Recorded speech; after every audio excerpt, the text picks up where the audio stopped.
नमस्कार, जय महाराष्ट्र. प्रभात समाचार लाईव्हमध्ये आपलं सर्वांचं मी आज मनापासून स्वागत करतो.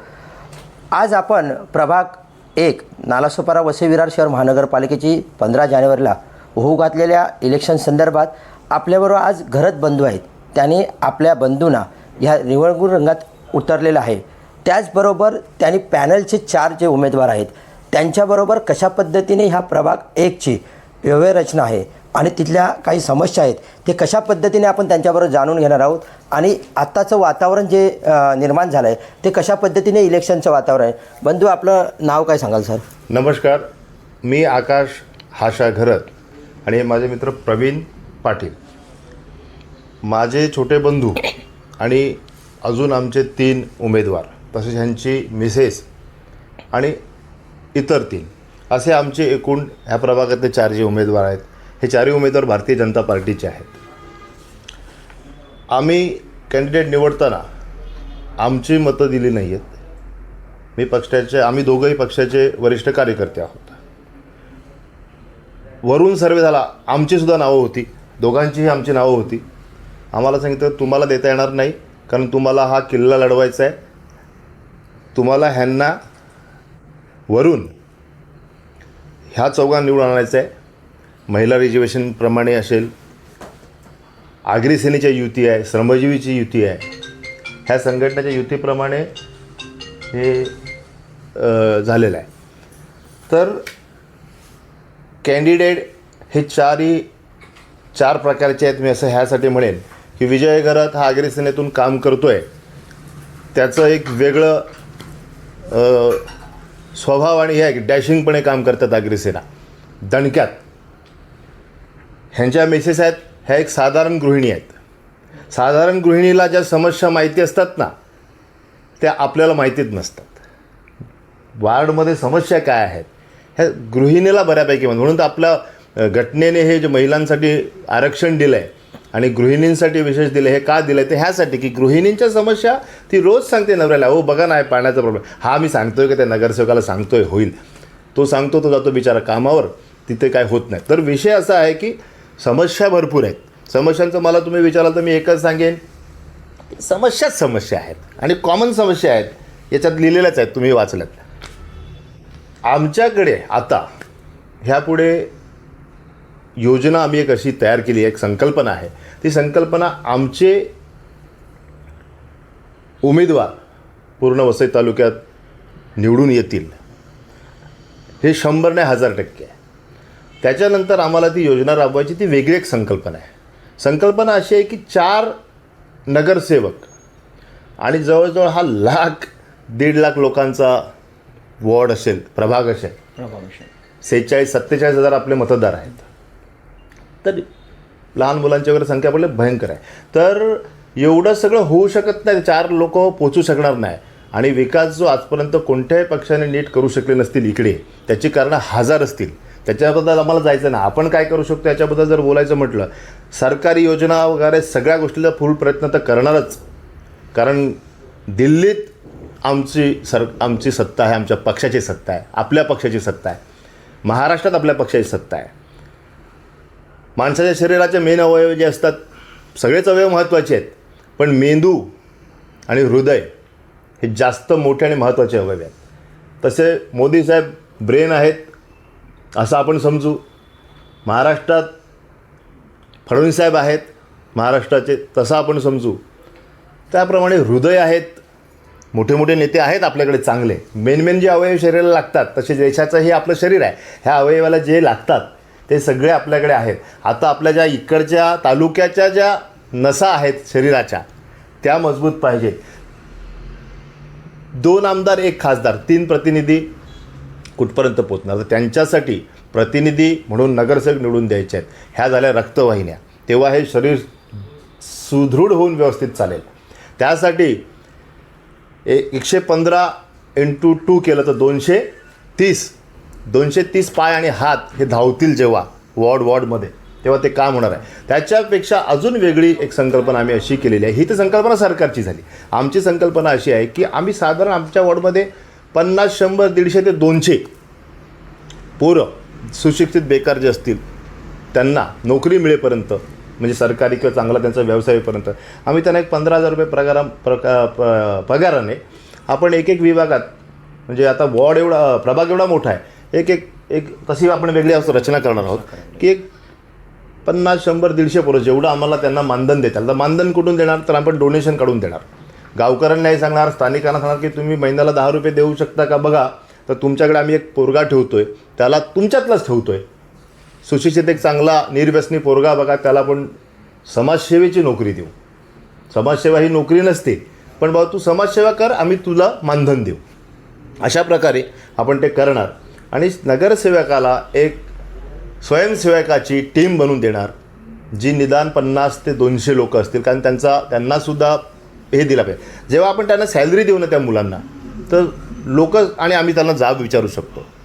तुम्ही पत्रकार बंधूंनी इलेक्शन नंतर एकच विनंती करतो की काम करायचं आहे, तुम्ही सजेशन आम्हाला द्यायची, आम्ही सजेशन त्या स्वयंसेवकालाही देणार. नगरसेवक त्यांना सांगणार की ह्या साहेबांनी ही सूचना दिलेली आहे, ह्या पत्रकारांनी ही सूचना दिलेली आहे की इकडे हे गटाराचं झाकण तुटलेलं आहे, ह्याचं तू काय करतो, तुम्ही देणार आमच्याकडे, आम्ही देणार त्या प्रतिनिधीकडे.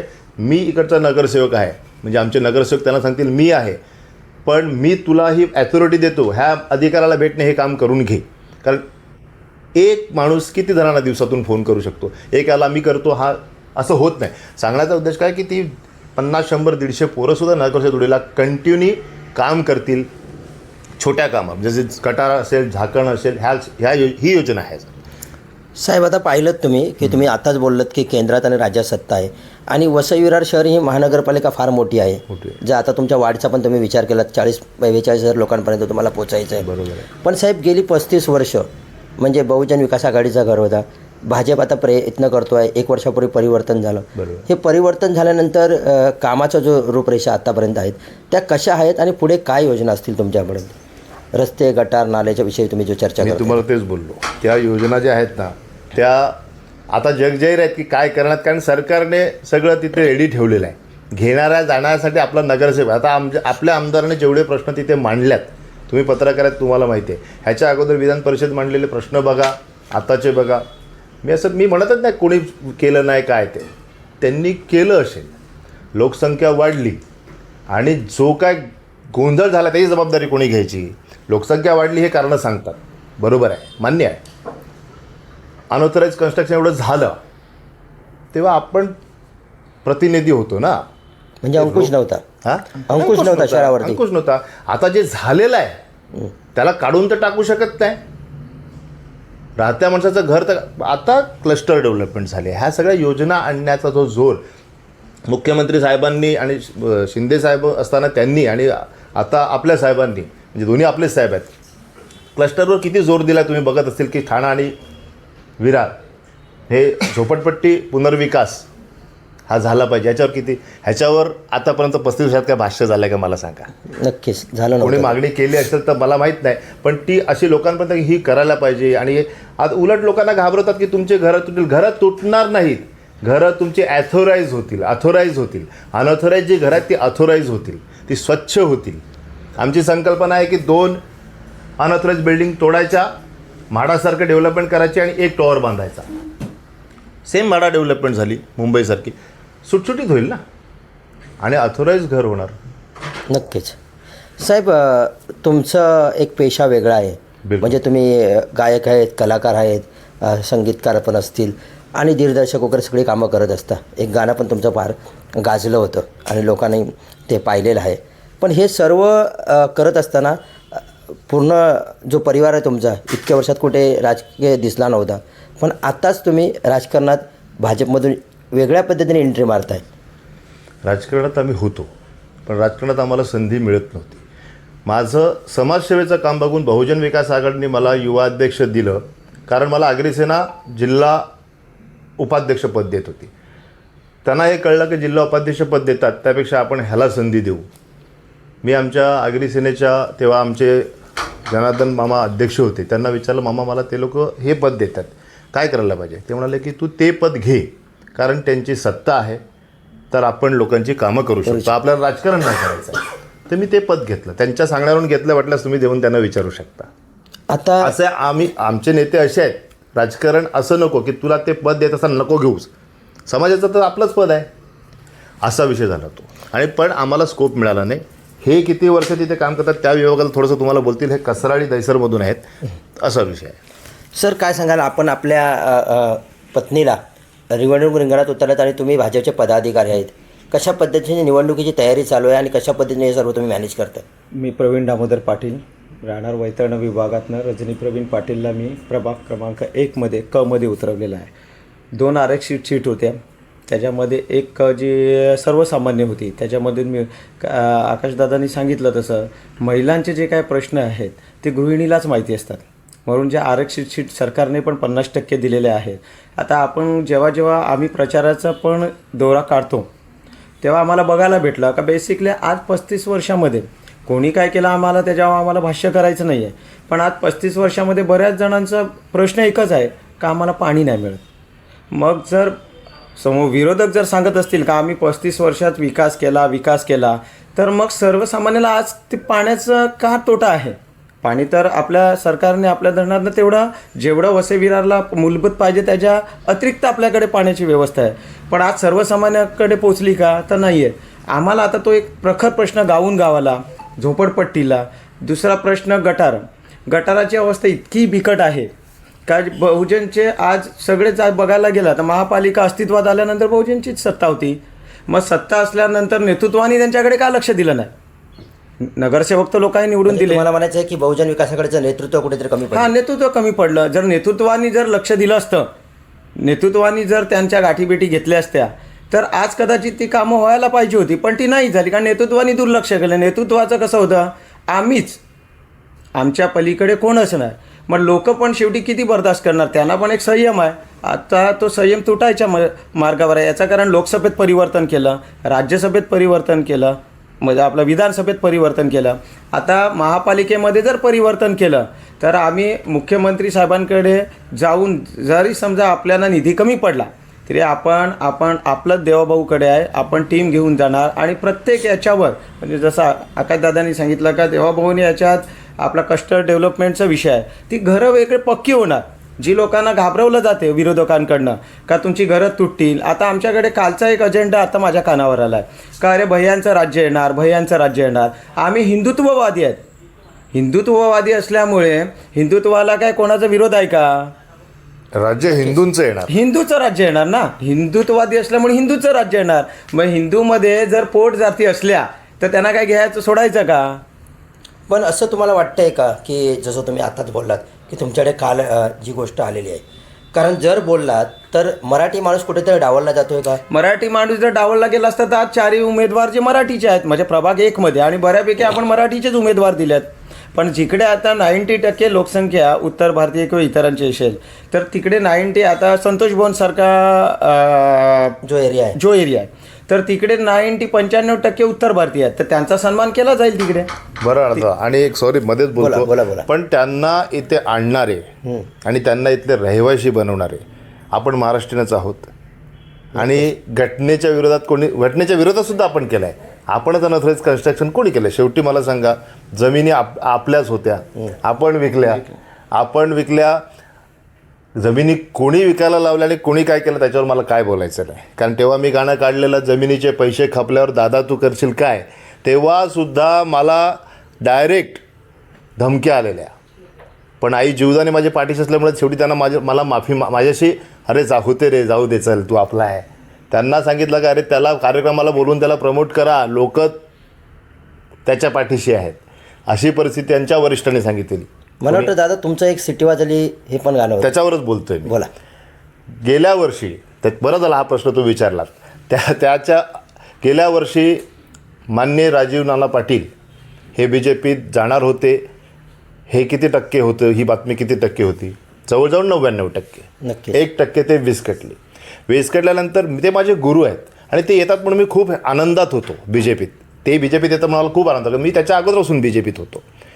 2017ला मी पदावर गेल्यानंतर व्यावसायिक आणि सिनेमाच्या कामामुळे मी 2017, 18, 19पासून मी पदाचा राजीनामा देऊन मी न्यूट्रल होतो. मी कोणत्या पक्षात काम करत नव्हतो.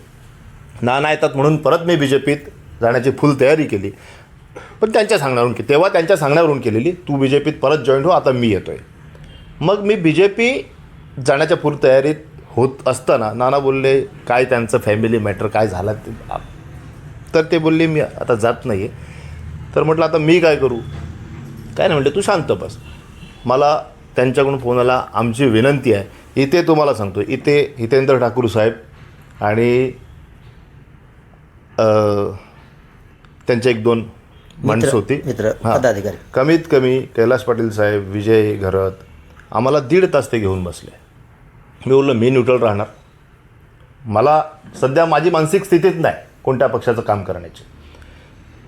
विजय पाटील, कैलास पाटील त्यांना सांगितलं की आम्ही तुम्हाला सांगतो. त्यांनी पण खूप फायरिंग केली त्यांच्यावर, तुम्ही आज आमच्याकडे आले, हे झालं ते झालं. आणि दुसऱ्या दिवशी त्यांनी राजनाथ सिंग साहेबांच्या जोडीला तिथे BJPच्या स्टेजवर ते जाहीर झाले.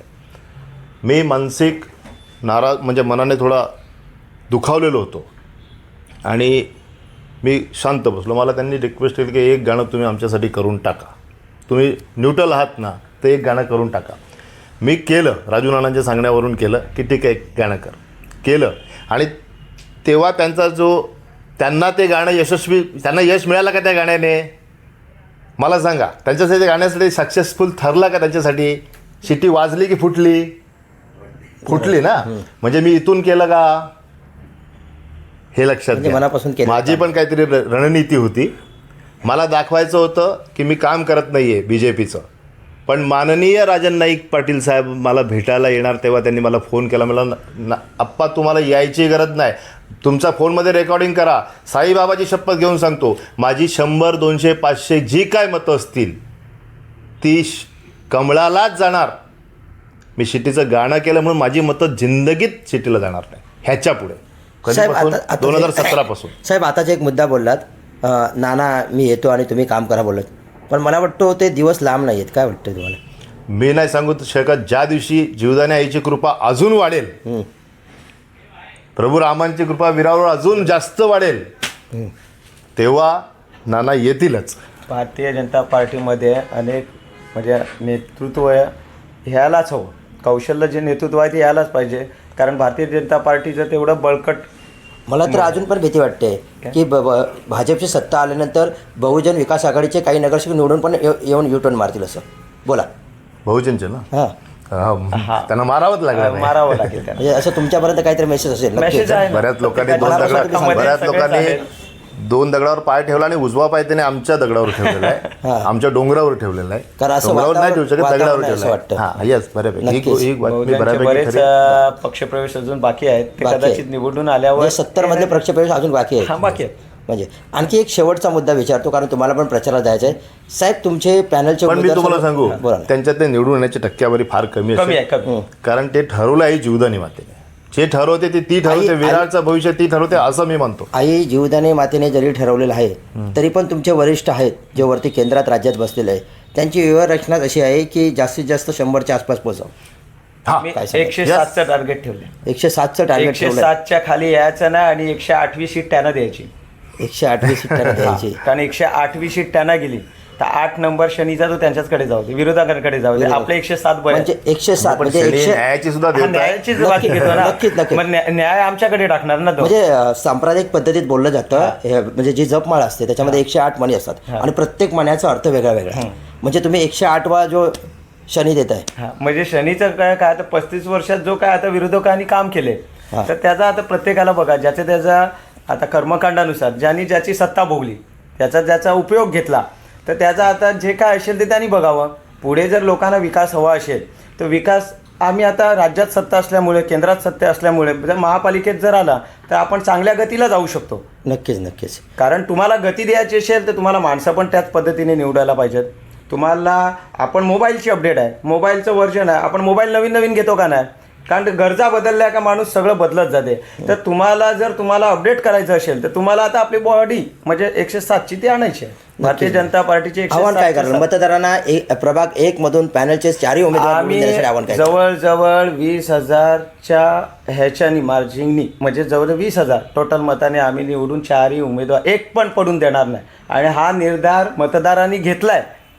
मतदारांचं ठरलेलं आहे, जनतेने ठरवलेलं आहे. का भारतीय जनता पार्टीला जास्तीत जास्त मतांनी निवडून द्यायचं. आणि आम्ही आज आपल्या या चॅनलच्या माध्यमातून सर्व जनतेला विनंती करतो की येणाऱ्या 15 तारखेला सकाळी निघून आपलं कर्तव्य बजावा. 4 वेळा कमळावर बटन दाबून, मशीन 2 असतील किंवा 4 असतील, 4 मशीन. 4 तर 4 मशीनमध्ये जिकडे जिकडे तुम्हाला कमळ दिसेल ते कमळ दाबा आणि प्रभू रामांची साथ द्या. रावणांना सहकार्य करू नका. भारत माता के. प्रभू रामाना साथ द्या, रावणांची संगत करू नका, असा एक वेगळा मेसेज आज ह्या वसई विरार शहर महानगरपालिकेच्या निवडणुकीच्या माध्यमातून आज घरत बंधू आपल्याबरोबर होते. त्यांनी सांगितलेलं आहे आणि गेले अनेक वर्षाची सत्ता ही उधळून लावण्याचं काम हे BJP आज करणार आहे असं ह्यावरून दिसतं. प्रभात समाचारचं भालचंद्रवलम. नमस्कार.